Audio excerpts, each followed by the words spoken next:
say, maybe just open the curtain. Can you open the curtain?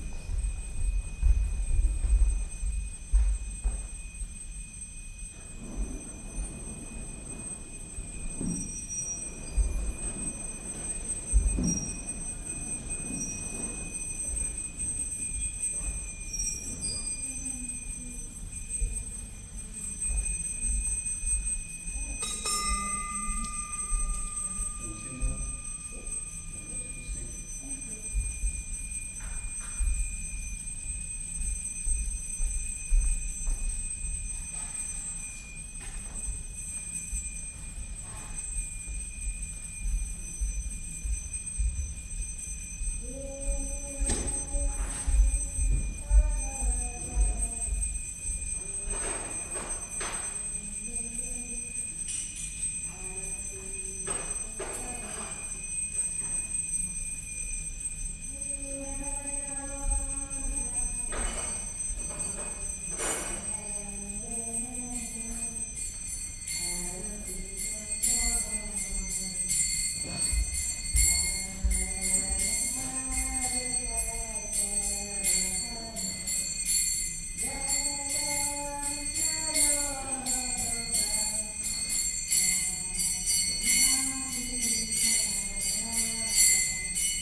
it's very difficult to please everyone.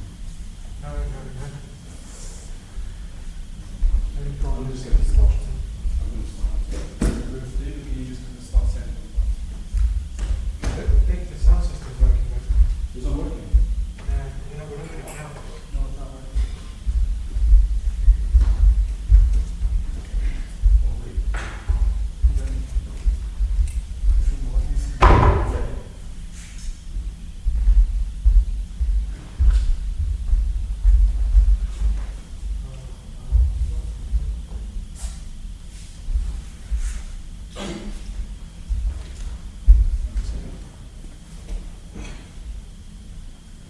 Jaya Radha Madhava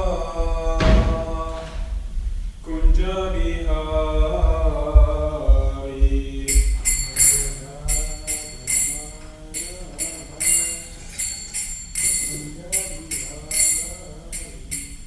Jaya Gopi Jana Vallabha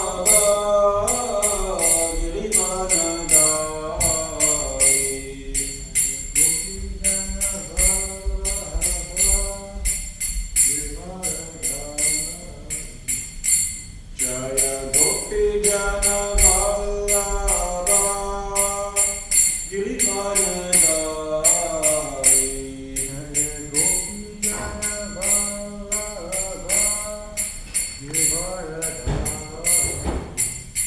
Yashoda Nandana Brajadana Ranjana Yashoda Nandana Brajadana Ranjana Yamuna Tira Vanachari Yamuna Tira Vanachari Jaya Radha Madhava Kunja Bihari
Jaya Sita Ram Lakshman Hanuman Jaya Sita Ram Lakshman Hanuman Jaya Sita Ram Lakshman Hanuman Jaya Sita Ram Lakshman Hanuman Jaya Govanitai Govanitai Govanitai Jaya Govanitai Jaya Goranitai Goranitai Goranitai Jaya Goranitai Jaya Jaya Prabhupada Prabhupada Prabhupada Jaya Srila Prabhupada Jaya Prabhupada Prabhupada Prabhupada Jaya Jaya Srila Prabhupada.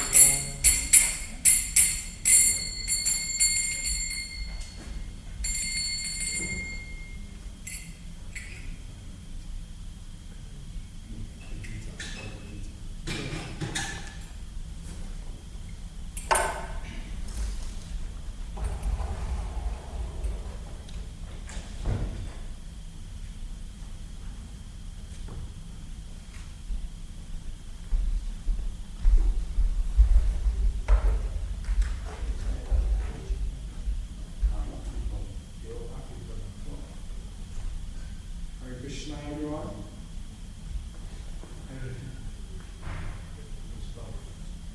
So first of all, I want to thank everyone for giving me the opportunity and the privilege to be sitting here and sharing what little knowledge I have by the mercy, of course, of Srila Prabhupada, all the Vaishnavas. So thank you so much.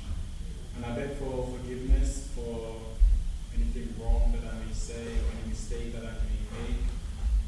Please bless me and pray for me that I can serve in the best way possible. And yeah, before I start, we'll start with a short Mangalacharan, and then I'll continue.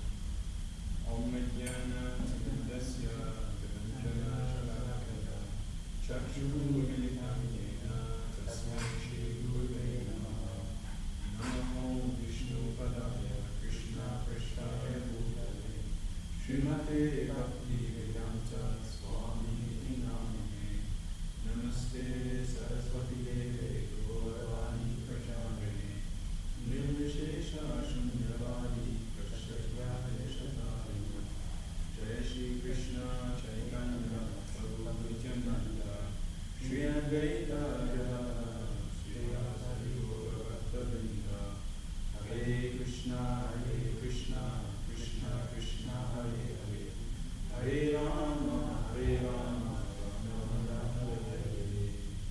So this evening we're discussing from the Bhagavad Gita, chapter 4, verse 33, which is knowledge of the Absolute. So what I'll be doing is I'll be reading the Sanskrit and then the translation and the transliteration, and then the translation, transliteration, and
Shreyam Satyate.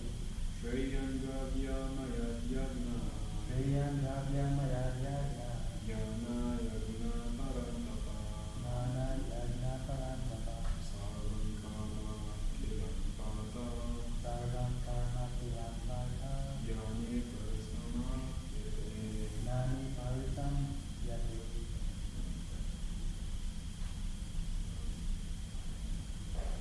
Shreyam Gavya Maya Yagna.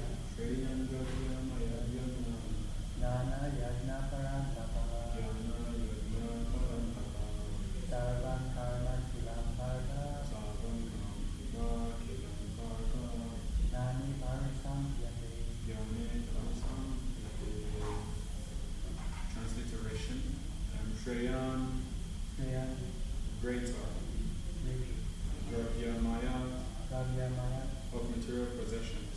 of material possessions. Yagna, Yagna then the sacrifice. is the sacrifice. Yana Yagna, Nana Yagna, sacrifice in knowledge. sacrifice in knowledge. Parantapa, Purandaka, or chastise of the enemy. sacrifice of the Sarvam, Sarvam, all. Karma, Karma, activities. activities. Akilam, Akiya, in totality. in totality. Pata, Partha, O son of Pata. the son of Buddha. Jnane, Yani, in knowledge. knowledge. Parisama Yate, Parasam Yati, and and translation by His Divine Grace, A.C. Bhaktivedanta Manor. Jai. O chastise of the enemy, the sacrifice performed in knowledge is better than the mere sacrifice of material possessions. After all, O son of Krishna, all sacrifices of work culminate in transcendental knowledge. Purport. The purpose of all sacrifices is to arrive at the status of complete knowledge, then to gain release from material miseries, and ultimately to engage in loving transcendental service to the Supreme Lord, Krishna consciousness. Nonetheless, there is a mystery about all these different activities of sacrifice, and one should know this mystery. Sacrifices sometimes take different forms according to the particular faith of the performer. When one's faith reaches the stage of transcendental knowledge, the performer of sacrifices should be considered more advanced than those who simply sacrifice material possessions without such knowledge. For without attainment of knowledge, sacrifice remains on the material platform and best for no spiritual benefit. Real knowledge culminates in Krishna consciousness, the highest stage of transcendental knowledge. Without the elevation of knowledge, sacrifices are simply material activities. When, however, they are elevated to the level of transcendental knowledge, all such activities enter onto the spiritual platform. Depending on differences in consciousness, sacrificial activities are sometimes called karmakanda, fruitive activities, and sometimes jnanakanda, knowledge in the pursuit of truth. It is better when the end is knowledge. So again, the verse, chapter 4, verse 33. Or chastise of the enemy, the sacrifice performed in knowledge is better than the mere sacrifice of material possessions. After all, O son of Krishna, all sacrifice of work culminates in transcendental knowledge.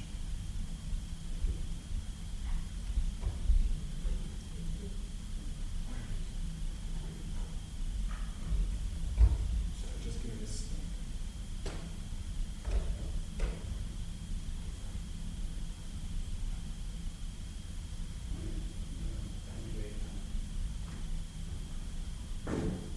So first of all, what I wanted to do was just mention the previous verse. So the English translation of the previous verse, 32 goes along, "O best of the Kuru dynasty, without sacrifice one can never live happily on this planet or in this life. What then can we accept?" So Krishna says here that those who are not performing yajna, they can't be happy in this world, in this life. And what to speak of next life. And the reality is that the world that we're currently living in, the real situation is that it actually is becoming more and more miserable. It's becoming more and more unbearable. If we look around and we see around that even though we've raised the standard of living, our standard of life is actually very appalling. It's very low in quality. We have such short lives. short memory. Relationships are very difficult and struggling nowadays. So you can clearly see that actually, even in the world, the present moment that we're living in is very, very miserable. And yet at the same time, people are working very, very hard to try and enjoy what little sense gratification there remains to be in this world, which is hardly not even a lot, to be frankly honest, because as soon as individuals experience happiness, there's always suffering to come right after. So it's very temporary. Our sense of enjoyment, our sense of happiness in this present moment is very, very painful. And you can see that actually in the present moment, it's not just so much about happiness, it's also that people are feeling so much pain in their modern existence. They're finding it practically difficult in all aspects of life to really have balance, to maintain balance. And, as I was mentioning in one of the previous class I was giving, that people's mentality is all about work hard, earn money, and be engaged in sense gratification. So this is the programming by which people follow. But at the end of the day, we all know that this cannot bring any peace and prosperity to society. And so therefore it's important to perform yajna. It's important that whatever we do it for the service of the Lord, we do it for the pleasure of the Lord. So therefore our activities in this lifetime can be purified, sanctified, and it can help us to end the suffering that we are experiencing, that we're trying so hard to hide away from, that we're trying so hard to neglect. Because it mentions also in the Bhagavad Gita how people want sense gratification. People want to do what is easy now. People want sense gratification now, but they don't realize actually the choices and decisions they make now, they actually regret later on. So therefore, some level of austerity is needed. It's important. It's necessary. Some level of austerity is necessary. And it says actually also in the verse, I'll open it up again, that you think about it.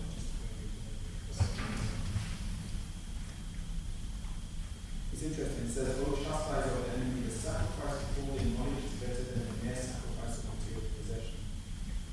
So sometimes putting aside our own thought, or we think, or we follow the process of Krishna consciousness, can actually save us so much suffering, can save us so much time, so much effort, rather than actually sacrificing material possessions and also surrender to Krishna. We can have many, many, many things, but at the same time, not with our intentions to serve Krishna, to surrender to Krishna. In the end, we're the ones who make compromise instead, rather than just surrendering to what we think, the speculations that we have to serve Krishna. So that is much better, that is much more powerful. So I found that particular verse very interesting.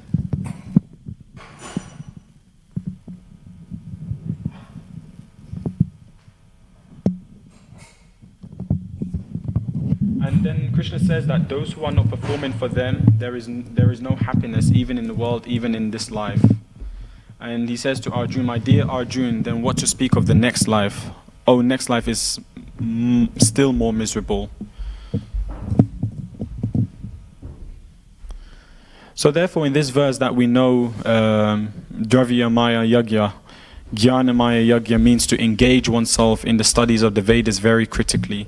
So today I guess what I want to do is I want to actually mention the different types of pranam there are, and ultimately how Shabda pranam is crucial, it's important, is necessary in order for us to understand the absolute truth, to understand the Supreme Lord, and to understand devotional service. Because by the end of this session, what we will establish is that any other means, any other way and format of acquiring knowledge and learning about the absolute truth is insufficient.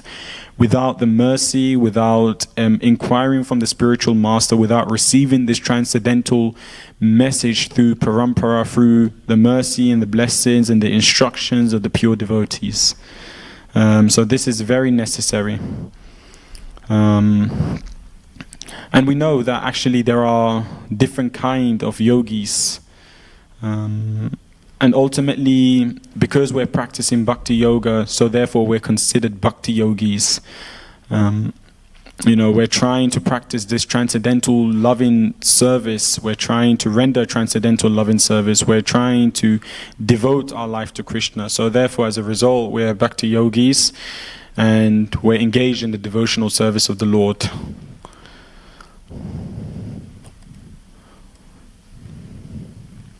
Okay, so now what I'm going to do is I'm just going to kind of, because in the next verse, basically, Krishna says, just try to learn the truth. This is chapter 4, verse 34. Just try to learn the truth by approaching a spiritual master. Inquire from him submissively and render service unto him. The self-realized soul can impart knowledge unto you because he has seen the truth. Just give me a sec. So we know that actually from Jiva Goswami's Tattva Sandarbha, he establishes that we as a human being, we have 4 defects. And this is the main reason, the key fundamental reason why the only way that is sufficient enough to understand devotional service and to understand the Supreme Lord is through the instructions and through the guidance of the spiritual master. Because what really blocks us from understanding Shastra, understanding devotional service, understanding the Supreme Lord, is actually these 4 different defects that we have. One of them being that we are prone to being delusioned. It's very easy that we can actually, we have many misconceptions, and we may hear something and we may not necessarily always understand it as we are supposed to understand it. Because think about it, we go through many experiences in life, we have come across many philosophies, many different practices, many different religions, and so therefore when we're hearing, sometimes if we're not surrendered in the process of hearing, what happens is many misinterpretation can actually impede us. It can get in the way of us really hearing what it is that we're supposed to hear, understanding what it is that we're supposed to understand. And so therefore, in my own personal practice, one thing that I try and do whenever I'm going through Shastra with devotees or whenever I'm reading is that I try and reiterate what has been said or what I have read, but without really trying to add too much of my own interpretation. And so therefore, the first stage really is, let's just at least establish that we've understood what Srila Prabhupada is trying to say in his purport, or what is being said in the translation according to what is in the scripture. And then later on through, and this is something that Krishna Dharma Prabhu also encourages and does, and then later on we can have a healthy discussion based on what we're understanding, rather than just immediately coming to some interpretation based on our own personal experiences of the past or other discussions we may have had with non-devotees. So this is really important. So one of the things is that we're prone to being delusioned. We can very much get into delusion very quickly. And not only that, we make mistakes. I'm sure we've made many mistakes. Sometimes you look at the clock and it may be 1 hour behind, but you don't realize that the clock has changed, and then so therefore you're late for your meeting or you're late for something. So that's another thing. We make mistakes, and sometimes those mistakes can be very simple, and sometimes those mistakes can be very complicated to spot, but nevertheless a mistake is a mistake. The third thing is that we also tend to cheat. Actually one of the most interesting thing is that we can't help sometimes falling into delusion. We can't help making mistakes. We can't even help having imperfect senses. But the only thing that we can help, that we have a choice, but we actually don't choose to execute that choice, is cheating. That's the only thing that if we make the right decisions, we can actually avoid cheating. But sometimes the temptation of cheating and getting what we want is more compelling than telling the truth and regretting why we don't have what we want to have in life. So that's another thing, that we also tend to cheat a lot.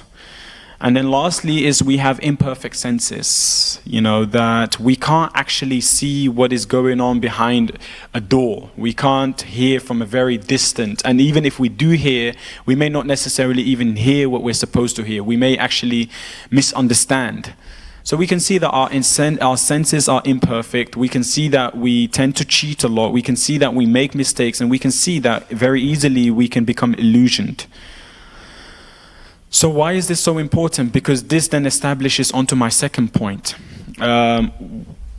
which being that one of the way of receiving knowledge, one of the way of receiving information is through direct perception, pratyaksha. But we understand that actually through only trying to attain knowledge through direct perception is very flawed because of these 4 different defects that we have. So then it's very difficult to come to the conclusion that Krishna is the Supreme Lord, because to understand spiritual matter means that we need to actually establish and get our source of information from a spiritual matter also, from a spiritual discussion, from a spiritual source. Otherwise, just using our own very restricted and limited senses can actually impede us and block us to be able to understand what we need to understand. So that's the first one. The second one is anuman. Anuman means logical inference.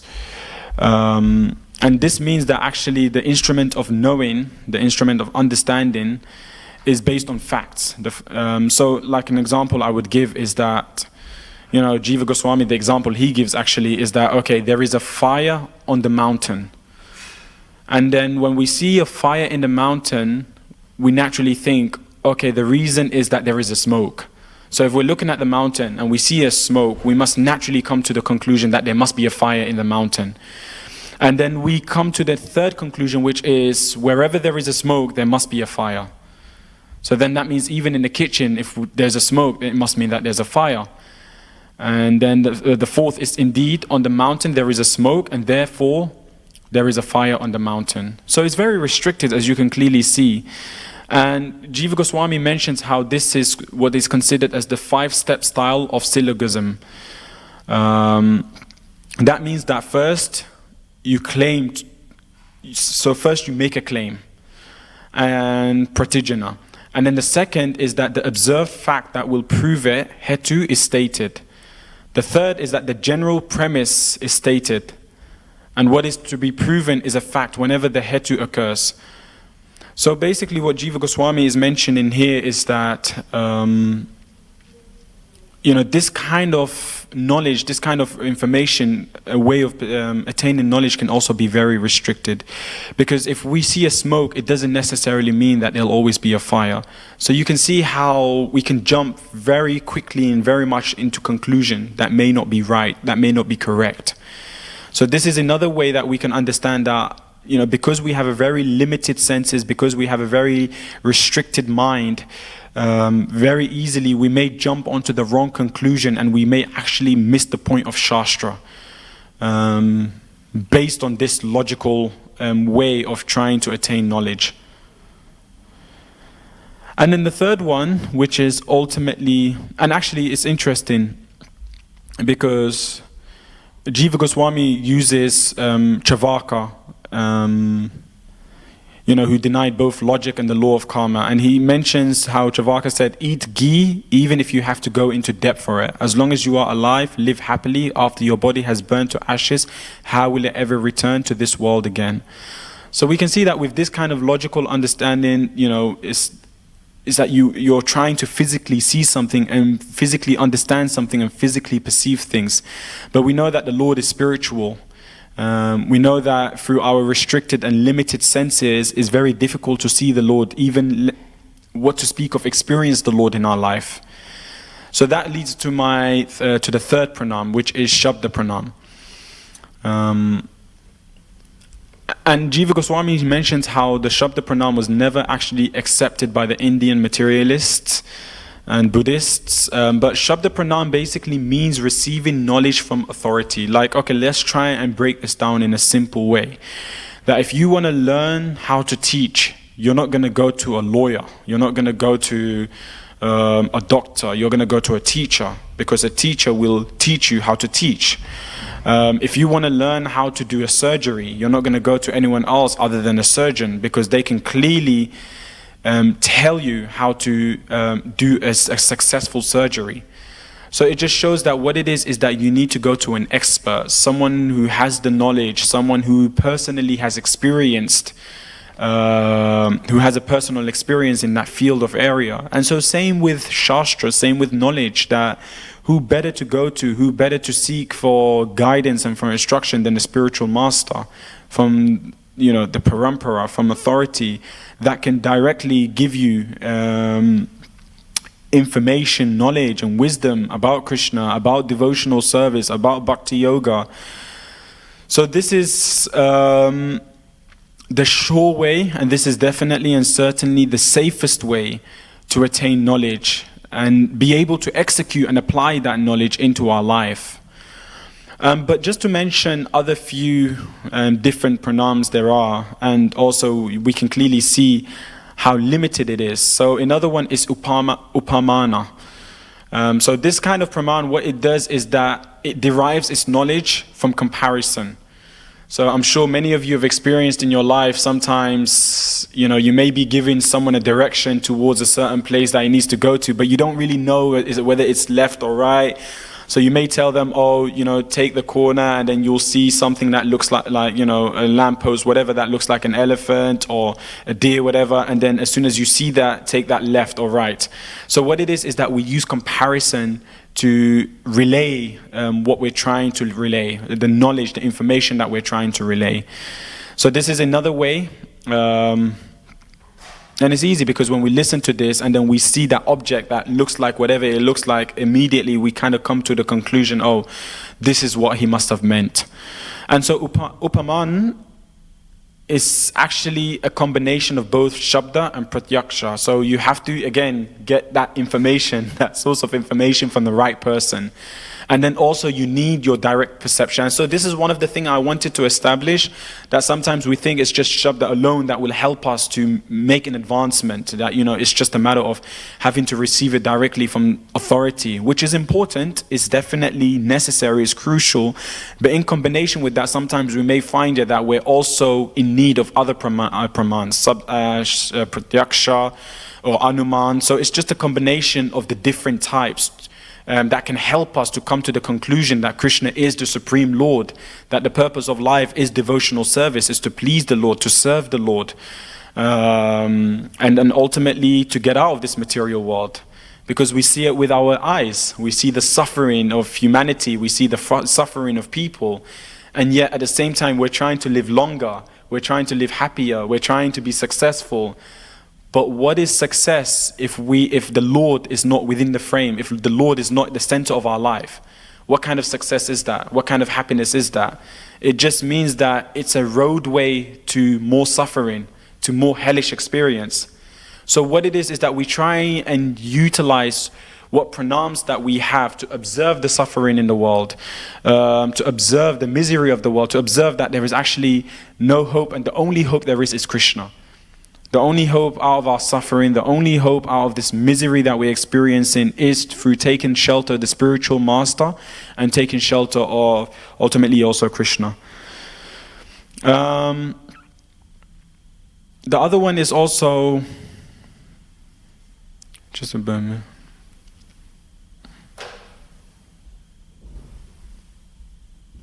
So another one I wanted to mention, which is really interesting, is also sambhav. And sambhav is basically means inclusion. So when we conclude that someone with $1,000 also possesses $100, we're employing sambhav to acquire knowledge. This praman is a form of simple mathematical deduction. So one of the things is that we actually really can't always rely and trust our senses. We may look at someone, and these are so important because this can help us also to differentiate between what is real Shastra and what is not. To be able to identify that, because nowadays in the world there is so much different information. We're drowning in information and we're seeking for wisdom about the absolute truth. So by understanding these different formats of way of learning, then we can differentiate the difference between what is Mayavad and what is the absolute truth. So one of the way is that also above talks about how Sambhav talks about how you know, naturally when we look at someone dressed a certain way, or they may look at a certain way, or even let's take Shastra, it says a certain things, immediately we may kind of jump into a conclusion based on deduction that, oh, so if I do this, then I get that result. Or if, you know, this person looks this way, so that must mean that he's wealthy, he's rich. But we can see that our deduction may not always be correct. It may not always lead to the truth. It may not always lead to the absolute reality. Someone, just because they're dressed a certain way or they look a certain way, it doesn't necessarily mean that they're rich. Sometimes they may be dressed a certain way, but they may not have any money. They may be poor, they may be broke. So we can't, that's not a form of pranam that we can rely on, because it's a bet. It's a 50-50. We can be on the dot, or at the same time we can miss the point. So we can see that there's a flaw in that. But at the same time, you know, it may be useful in some sense, but at least to try and establish the absolute truth, to establish Vedanta, it may not be the best way. Then the other one is also Atiya, tradition. So this is a very interesting one. One quote that I came across a while ago is that if you tell a lie long enough, and a very famous person said this, I don't recall his name, if you tell a lie long enough, it becomes a truth. And if you continue preaching a truth long enough, it becomes a culture. And if you work towards sustaining and maintaining a culture long enough, it becomes a tradition. So many of us are following religions or different spiritual practices, potentially and perhaps based on just tradition of what we don't know why, tradition, and we don't know why we're following what we're following.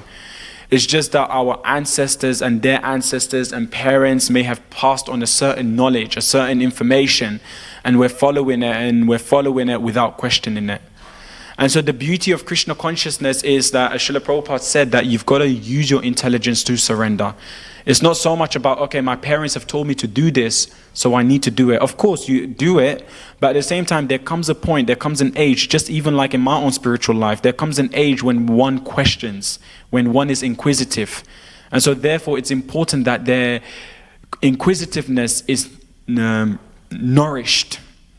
Otherwise, they may look in the wrong places, seeking for the right things. So it's very important to establish that perhaps maybe everything that we're basing our life on and everything that we're following may not necessarily be true. There's a principle and there's a detail, and we need to be able to differentiate the two, and we need to be able to understand why we're following what we're following, why we're doing what we're doing. Otherwise, what it is that we risk the potential for our spiritual life to become ritualistic, but without the spirit of bhakti, without the spirit of devotion. So by understanding the reason why we're serving Krishna, the reason why we're listening to the instructions of the spiritual master, if we can establish this and understand this in our life, and we do things in our spiritual life purposefully, intentionally, and not carelessly and mindlessly, then what it is that we develop a spiritual strength that actually comes from within. We develop stability from within. Otherwise, what it is anyone can come and challenge us in our spiritual life or debate or discussion. We may hear something, we may read something, and very quickly doubt arises. Because what it is that we don't have the substance within. So this is also so important to question. The quality of your question determines the quality of your spiritual life. And the more we get into the habit of questioning, then the more we can break away from the illusion of what is not real, and we can stick with what is the truth. And then lastly, the last point I wanted to make is also chest. I'm not sure if there's much I can say about this. It's very much, self-explanatory, but chesta gesture. So when we make something known by literally pointing at it, we are employing chesta. This is a tacit variation of shabda together with pratyaksha. So you can see, I haven't really went through all the 10 different ways of pranam, but I've went through the ones that I felt like I could give a little bit of explanation and realization on it. And why it's important ultimately that, we rely on the spiritual master, we inquire from the spiritual master, we serve the spiritual master, so then therefore they can impart the truth to us. And the last thing I wanted to make is just yes, like I encourage everyone really to seek out for mentors, to, you know, really hear from pure devotees. And the reason why is because Jiva Goswami was also mentioning in his Tattva Sandarbha that every person in this world tends to make 4 kinds of mistake in perceptive judgment. So they're confusing one thing for another. You know, I mentioned that how sometimes we may have Krishna consciousness in our hand, but because we don't have the spiritual vision, because we don't have the patience, because we don't actually realize the value of what we're carrying, very quick, we're eager to put that down and try and enjoy in the material world. To try and, like, you know, to go for the temptations of what there is in the world, because Maya is very strong. So Jiva Goswami establishes that, look, confusing one thing for another, as when one sees a tree at dusk and thinks it is a man. The other one is pramad, inattentiveness. I'm sure we've all experienced this when we're chanting, when we're reading. Sometimes, you know, it's very, very easily our mind wanders off. Our mind wanders off into the past, into the future. And so therefore what it is our practice becomes very inattentive. It becomes very dry. So it's not that the potential is not there to go deeper into our chanting. The potential is not there for us to go deeper into our reading. But what it is that we're not being attentive enough, or at least we're not making an effort to be attentive. It's not so much about I need to perfect my attentiveness. It's just even making an effort. Because Krishna reciprocates. So even if we're trying to make an effort to be attentive, but we're unable to be attentive, Krishna actually, you know, provides what you lack. He reciprocates for your shortcoming because you're putting in that effort, because you're being sincere, because you really want to go deeper into your chanting, into your reading, into your studies, into your devotional life. So that's the other one. So Jiva Goswami says that because of having one's attention turned elsewhere, as when fails to notice that someone close by is singing a song. The other one is the desire to deceive others. Sometimes in life, when we don't get what we want, we're very quick to cheat others, to deceive others. The mentality is that the end justifies the means. And so even as devotees, we can get into that mentality, oh, let's just take the shortcut. You know, my service authority asked me today, did I do the temple cleaning? Yeah, I did it, it's okay. But we know deep down we didn't do it. You know, we may be given a certain service, and then it's like, you know, we tend to cheat, we tend to deceive others because we want things the easy way. But the easy way doesn't always mean that it's going to be easy to live with, because you may get away from it. You may get away with lying, you may get away with deceiving others, but Krishna knows, and then ultimately the Paramatma within your heart knows, and how you do anything is how you do everything in spiritual life. So eventually the deceptions catches up with that person in their devotional life. Our devotional life is like a machine. And so for a machine to run and function, every part of the machine needs to be in a proper condition. If we neglect one aspect of the machine and we look after all other aspects of the machine, it's over time the car breaks down, the machine breaks down. So we need to make sure every aspect of that car, the engine, the oil, petrol, I'm not so much sure about, knowledgeable about cars, but all the part needs to be functioning well. The desire to deceive others, as when a teacher fails to divulge some useful information to his student. And then the last one is weakness of the sense, as when even with a focused mind one cannot discern some objects. Because of these natural faults, it is impossible for any mortal to be perfectly reasonable in his own strength, no matter how diligently he tries. And so therefore we need to take shelter of a spiritual master, and ultimately Shabda Pranam is the safest way to really understand who Krishna is, to understand what is the purpose of our life in this world, how we can be engaged in devotional service, and how we can go back home, back to Godhead. Hare Krishna. Question?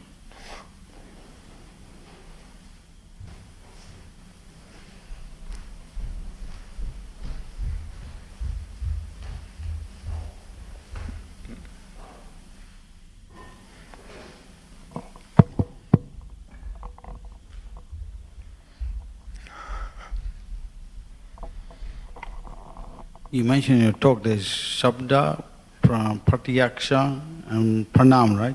Anuman. Anuman. Mm-hmm. Now, Pratyaksha is hard to conceive because we see the sun every day. You don't know how big the sun is. How to conceive it with your direct perception. Anuman is your theorizing with your limited intelligence. You can't work it out. Yeah. Shabda is the perfect one because so according to Narottam Das Thakur, he says, if you're reading scriptures and you see directly in front of you, as you in the world, then you can understand things properly through the eyes of the scriptures. Like that. Yeah, no, definitely. And that's what's something that Sutapa Prabhu always mentions to us, that we should try and look at life through the eyes of Shastra. Yeah, so that's how you have to see it. Yeah. Then obviously if you can't get it clear, then you consult devotees and they'll give you the vision. Like there was one example where in Calcutta, devotees were going in a car somewhere and a big accident happened. And devotees were like shocked, what happened with the people.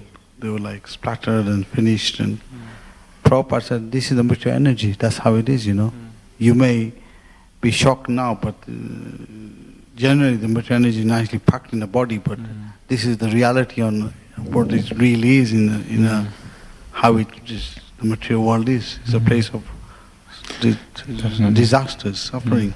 Yeah. And one thing I was actually learning from Bhuta Bhavana Prabhu last night, actually, is that, science has its place, but sometimes science, material science and modern science may actually contradict what there are in Shastra. So what it is that we try and utilize science wherever it's possible to get our point across to others and also for our own understanding. But then there also will come a time where science does contradict what we read from Shastra. And so therefore it's very important that we use our own intelligence to be able to make that very clear discrimination when science is lacking and when we need to kind of also, go deeper into the words of Shastra. Like for instance, a few 50 years ago, 60, 70 years ago, scientists were saying how smoking is actually healthy. How smoking is actually healthy for you. And they were encouraging through TV adverts and through many different means to encourage people to smoke. But then only later on now we've realized actually smoking is not healthy. It does cause cancer. It causes many diseases and many illness. And it's not good for your cells. So you see, science is constantly adapting to what there is in Shastra. But we have it all in the Shastra. So therefore, for the sake of preaching, for the sake of reaching out to others, if you just give them just Shastra alone, some may be open, others may not be open. But now if you combine Shastra with what they also believe to be science, then they're more prone to listening. And that's one way of you being able to reach to them.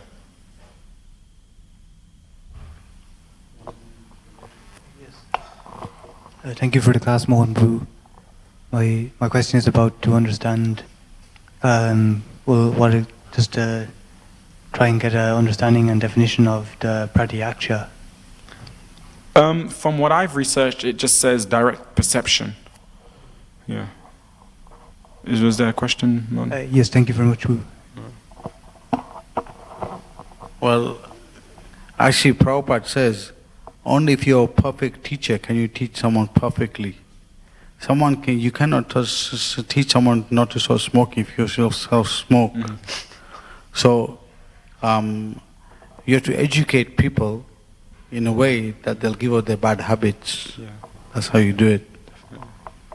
So that's why Prabhupada made the Bhaktivedanta Institute to educate these scientists in a way that to show them that actually what we are doing is giving a perfect understanding of the reality. How they're trying to perceive it is with their imperfect senses, like you said in your class. Definitely. Yeah.